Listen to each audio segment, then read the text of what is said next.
Look at this one. Which one is it?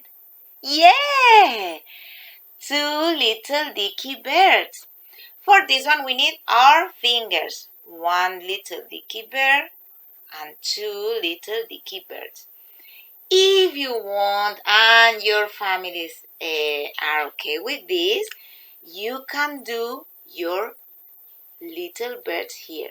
You do one eye, the other eye, and the beak. And you can do the other one here. One eye, two eyes, and the little beak. Beak is the mouth, the bird's mouth, sorry. Here we've got the two little dicky birds. Are you ready? Remember, ask your family permission to do this. If not, you can do it only with the fingers as we did in class. 1, 2, 3.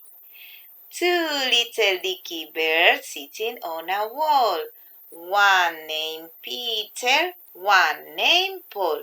Fly away, Peter, fly away, Paul. Come back, Peter, come back, Paul.